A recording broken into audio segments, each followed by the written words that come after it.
ರಾಜ್ಯ ಸರ್ಕಾರವು ಹೈಕೋರ್ಟ್ ಆದೇಶದಂತೆ 2006ರ ಮೊದಲ ಸೇವೆಗೆ ಸೇರಿದಂತಹ ಆಹಾರ ಶಾಲಾ ಕಾಲೇಜು ನೌಕರರಿಗೆ ಕೂಡಲೇ ಪಿಂಚಣಿ ಸೌಲಭ್ಯ ಜಾರಿಗೊಳಿಸಬೇಕು ಎಂದು ಪಿಂಚಣಿ ರಹಿತ ಶಾಲಾ ಕಾಲೇಜು ಪಿಂಚಣಿ ವಂಚಿತ ನೌಕರರ ಸಂಘ ಆಗ್ರಹಿಸಿದೆ.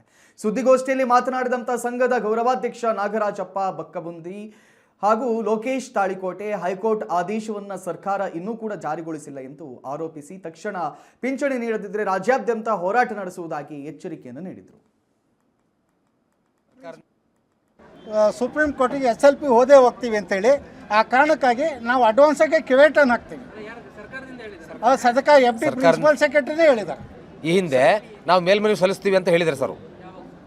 ಒಂದು ವೇಳೆ ತೀರ್ಪು ಬಂತು ಅಂತಂದರೆ ನಾವು ಪುನಃ ನಾವು ಮೇಲ್ಮನೆಗೆ ಹೋಗ್ತೀವಿ ಅನ್ನೋ ಮಾತನ್ನು ಅವ್ರು ಹೇಳಿದ್ದಾರೆ. ಹಾಗಾಗಿ ನಾವು precaution is better than cure ಅಂತೇಳಿ ನಾವು ಆರಂಭಿಕವಾಗಿಯೇ ನಾವು ಯಾಕೆ ಈ ಹಿಂದೆ ನಮಗೆ ಪ್ರತಿ ಬಾರಿ ಅನ್ಯಾಯ ಆಗಿದ್ದು ಯಾಕಂತಂದರೆ ನಾವು ಅಡ್ವಾನ್ಸಾಗಿ ಅಂದ್ರೆ ಅವಾಗ ಅನ್ಆರ್ಗನೈಸ್ಡ್ ಆಗಿದ್ವಲ್ಲ ಸರ್. ಹಾಗಾಗಿ ನಮಗೆ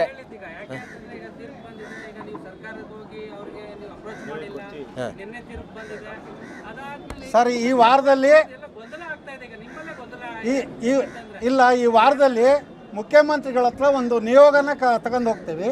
ಆ ನಿಯೋಗಕ್ಕೆ ಮುಖ್ಯಮಂತ್ರಿ ಭರವಸೆ ಕೊಟ್ಟರೆ ನಾವು ಸುಪ್ರೀಂ ಕೋರ್ಟಿಗೆ ಹೋಗುವಂಥ ಸನ್ನಿವೇಶ ಬರಲ್ಲ.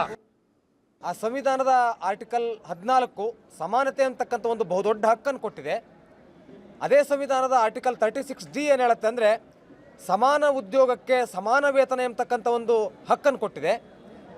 ಆ ರೀತಿ ಯಾವ ನೌಕರ ವಿದ್ಯಾರ್ಥಿ ಇಟ್ಕೊಂಡು ಉದ್ಯೋಗ ಮಾಡ್ತಾನೆ ಸರ್ಕಾರಿ ನೌಕರ ಮತ್ತು ಅನುದಾನಿತ ನೌಕರರ ಮಧ್ಯೆ ಯಾವುದೇ ತಾರತಮ್ಯ ಮಾಡಬಾರ್ದು ಅಂತೇಳಿ ಕಳೆದ 30 ವರ್ಷಗಳಿಂದ ನ್ಯಾಯಾಲಯದಲ್ಲಿ ನೌಕರರು ಹೋರಾಟ ಮಾಡ್ತಾ ಬಂದಿದ್ದಾರೆ.